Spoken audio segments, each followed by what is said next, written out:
Hiyo Tamagon, seperti biasa bagaimana kabar kalian semua di minggu ini? Semoga semuanya baik-baik saja ya. Nah, Tamagon sarankan kalian untuk membuat minuman hangat terlebih dahulu ditemani dengan beberapa cemilan karena kita akan membahas hal yang ada pada chapter terbaru cukup panjang dengan durasi yang agak lama dari biasanya. Jadi, kita akan buka analisis kita terlebih dahulu dalam panel terakhir yang paling terpenting di dalam chapter ini. Kemudian nantinya kita akan bahas bagian-bagian lainnya secara rinci dan kita akan mulai membahas dengan pertanyaan pertama kita. Apakah orang yang ditampilkan di sini adalah Shanks sendiri atau saudara kembarnya? Untuk menjawab pertanyaan ini, kita perlu menganalisa beberapa detail penting terkait dengan Akagami no Shanks, karena detail terkecilnya mungkin bisa membawa kita pada jawaban logis yang paling mendekati pertanyaan ini. Kita mulai pada One Piece film Red. Terungkap di film ini informasi penting mengenai asal-usul dari keluarga Shanks. Dia ternyata masuk ke dalam keluarga Vigarland, salah satu keluarga dari Tenryubito, seperti yang terungkap dalam buku volume 40 miliar yang dibagikan sebagai hadiah untuk menghadiri film Red. Nah, diceritakan bahwa Shanks ini ditemukan di God Valley dalam peti harta karun kecil, diambil oleh Roger 38 tahun yang lalu, dan kemudian dibesarkan di West Blue sebagai murid magang dari kru Roger. Menariknya di God Valley ini terletak di West Blue, menurut chapter 1095 yang memunculkan dua kemungkinan. Pertama, entah bajak laut Roger tinggal sebentar di West Blue sampai Shanks tumbuh dewasa dan mencapai usia yang memungkinkan dia berlayar bersama mereka. Kemudian yang kedua, mereka meninggalkannya begitu saja di sana, seperti yang dilakukan Garp terhadap Ace ketika dia meninggalkannya dalam perawatan dadan dan kemudian Roger kembali dan membawanya setelah dia dewasa. Terlepas dari dua kemungkinan mana yang benar dan mana yang salah, keduanya secara logis menjelaskan mengapa Shanks memberitahu Shirohige bahwa tempat kelahirannya adalah West Blue, yang menegaskan kebanggaannya terhadap tempat tersebut. Jadi selama chapter 1095 terungkap fakta bahwa keluarga Vigarland hadir di Lembah Dewa, itu bernama Garling. Garling disebut sebagai pahlawan Lembah Dewa di sana. Kita kembali ke chapter 434. Kita dapat menyimpulkan bahwa Garling adalah penyebab luka di tubuh dari Shirohige. Luka yang berubah menjadi bekas luka yang tidak hilang seiring berjalannya waktu. Shirohige juga menunjukkan kepada Shanks di chapter yang sama, dia ingat pria yang menimbulkan bekas luka di setiap kali dia melihatnya. Ini menunjukkan bahwa Oda Sensei dengan jelas menekankan kesamaan besar di dalam penampilan dari Akagami no Shanks dan juga Garling di dalam konteks cerita. Oleh karena itulah detail ini memungkinkan kita untuk menghubungkan bahwa Garling ini adalah orang yang menempatkan bayi Shanks ini di dalam peti harta karun kecil, dan kemiripan yang besar di antara penampilan mereka jelas menunjukkan bahwa mereka bukan hanya dua anggota keluarga yang sama, namun lebih menegaskan bahwa hubungan di antara mereka adalah hubungan ayah dan juga anak. Pertanyaan yang muncul saat ini adalah apakah Shanks ini menyadari bahwa keluarga darah Vigarland ini mengalir di dalam darahnya? Sepertinya dia menyadari fakta ini. Tapi, apakah Shanks berhubungan dengan keluarganya sekarang atau dia hidup dalam keterasingan dari keluarganya? Untuk menjawab pertanyaan tersebut, kita dapat menganalisis permasalahan tersebut melalui 3 poin utama. Pertama, Shanks mencuri buah iblis Nika. Kedua, memberikan bounty kepada kepala dari Akagami. Dan yang ketiga, konflik antara prinsip Shanks dan juga keyakinan dari Garling. Nah, mengenai poin pertamanya, disebutkan di dalam chapter 1018 bahwa Shanks mencuri buah iblis Nika yang sangat dicari oleh pemerintahan dunia. Dan oleh karena itulah, Shanks mencegah buah iblis tersebut jatuh ke tangan pemerintah, khususnya agar tidak sampai ke Im Sama. Ini jelas-jelas menunjukkan bahwa Shanks ini telah menempatkan dirinya di dalam posisi yang bermusuhan langsung dengan pemerintahan dunia. Namun jika kita berasumsi bahwa Shanks masih mempertahankan hubungannya dengan naga langit atau keluarganya, maka perilaku ini jelas dianggap sebagai pemberontakan. Mengenai poin keduanya, memberikan hadiah atas kepala dari Shanks dengan jelas menunjukkan bahwa keluarga Vigarland ini tidak berusaha melindunginya dengan cara apapun dan tidak memberikan tekanan apapun pada pihak pemerintahan dunia untuk memperlakukan Shanks secara khusus. Ini menegaskan bahwa mereka telah sepenuhnya meninggalkan Akagami. Kemudian adapun poin terakhirnya setelah Garling ini mengeksekusi naga langit yakni Mjosgar, dia mengeluarkan pernyataan yang mengungkapkan cara berpikirnya di sana, di mana dia menunjukkan bahwa siapapun yang membela sampah itu lebih hina dari mereka,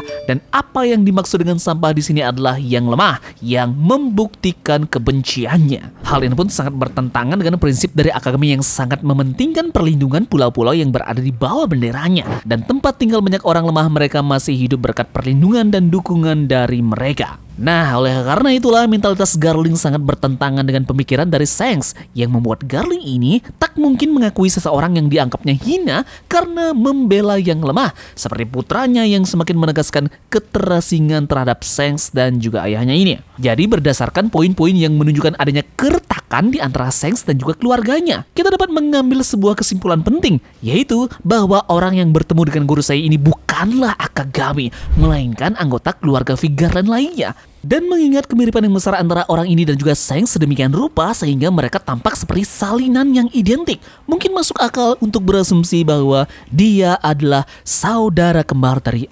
Akagami.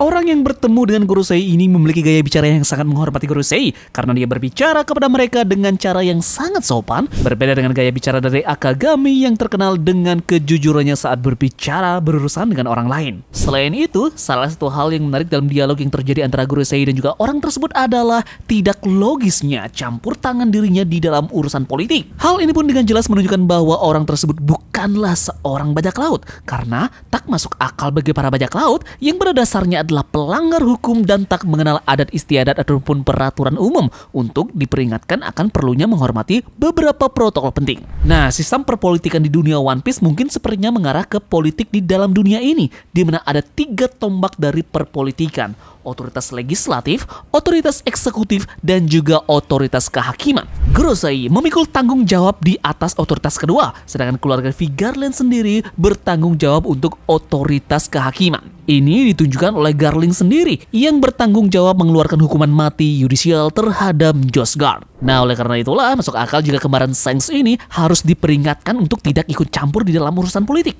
karena tidak pantas bagi otoritas kehakiman yang seharusnya sepenuhnya keluar dari politik kecuali dalam beberapa kasus yang jarang sekali terjadi. Adapun bukti terakhir yang menegaskan bahwa pria tersebut bukanlah Akagami adalah tidak adanya bekas luka di wajahnya. Nah, sebelumnya banyak orang yang mengira itu hanya kesalahan gambar dari Oda Sensei. Namun pada chapter ini memperjelas bahwa tidak ada kesalahan dan hilangnya bekas luka tersebut merupakan sinyal yang disengaja dari Oda Sensei menunjukkan bahwa identitas kedua orang tersebut adalah berbeda. Jadi kehadiran saudara kembar bagi Shanks juga bisa menjelaskan keputusan dari Garling ini untuk menelantarkan bayi laki-lakinya, karena kehadiran ahli waris sah keluarga lainnya yang mampu memikul tanggung jawabnya membuat kehadiran dari Shanks ini tak diperlukan oleh mereka lagi.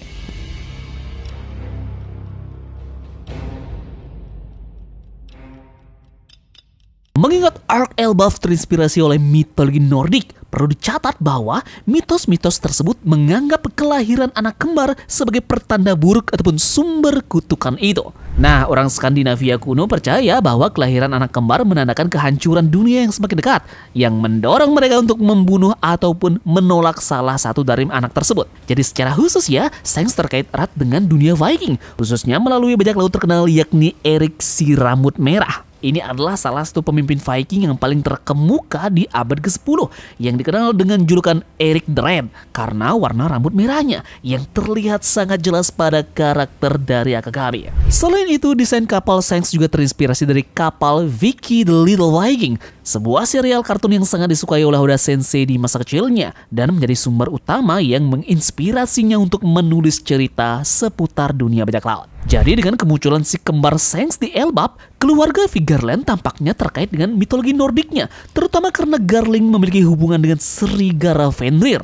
Menurut mitologi Norse-nya, Fenrir memiliki 2 putra yakni Skull dan juga Hati. Ini sudah Tamagon bahas dalam video sebelumnya ya, yakni Shanks yang mewakili Skull dan juga kembaran Shanks yang mewakili Hati. Mengingat Garling baru-baru ini dipromosikan menjadi salah satu Gorosei, ada kemungkinan bahwa si kembar Shanks ini telah mengambil alih posisi sebagai pemimpin baru Ksatria Suci, dan kemungkinan besar tugas pertamanya sebagai pemimpin ini adalah menghancurkan perpustakaan burung hantu, yaitu menyingkirkan semua buku dan penelitian dari Ohara, dan mungkin membunuh Saul juga. Alasan kenapa bisa muncul spekulasi ini adalah karena York bersama dengan pemerintahan dunia saat ini. York mengetahui bahwa warisan Ohara termasuk buku dan penelitian tentang abad yang hilang telah dipindahkan ke Elbaf. Dan ini karena Stella pun telah membagikan pengetahuannya kepada semua salinan melalui pang-record.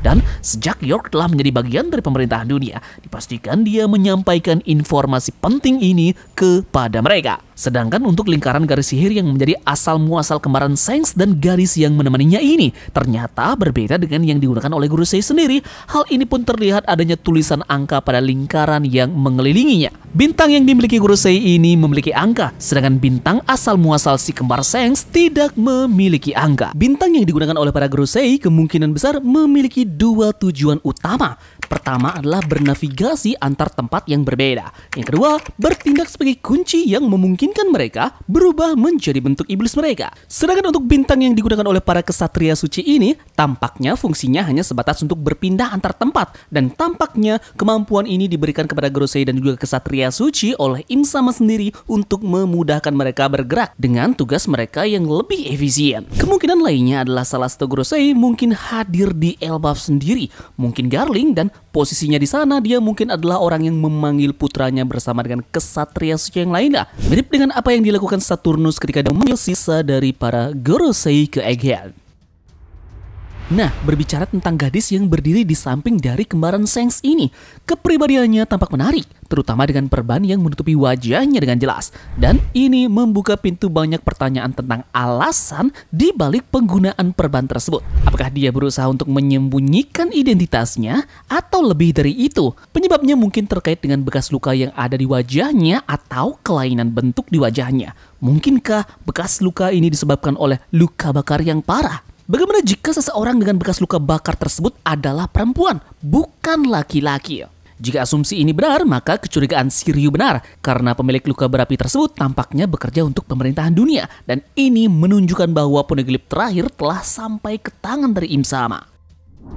Kemudian berbicara tentang Raja Harald yang sangat mengejutkan saat mengetahui bahwa dia berselisih paham dengan para pemimpin Elbaf karena kecenderungannya yang damai. Sepertinya Oda mencari sumber inspirasi untuk nama Raja Harald itu terinspirasi dari orang Norwegia berambut pirang, Raja Harald yang menyatukan Norwegia. Namun jelas bahwa Oda tidak terinspirasi oleh karakter Raja Norwegia itu sendiri, karena Harald dari Norwegia ini dikenal karena kecintaannya pada perang dan pertempuran, berbanding terbalik dengan Raja Harald di Elbaf yang sangat cinta damai. Nah, sepertinya Raja Harald di Elbaf ini tidak mungkin dia dibunuh oleh para pemimpin suku dengan kesalahan yang diterimanya pada Loki. Mungkin para pemimpin ini memanfaatkan ketegangan hubungan antara Loki dan juga ayahnya yang diakibatkan oleh perbedaan sudut pandang dari mereka sendiri. Karena Loki dikenal kekerasannya dan kecintaannya menyelesaikan masalah dengan kekerasan, sedangkan ayahnya sendiri memiliki sifat yang sangat damai. Yang kemudian menjadi kunci mengapa itu sepertinya memang benar terjadi adalah terkait dengan percakapan yang terjadi antara Loki dan juga Mousa.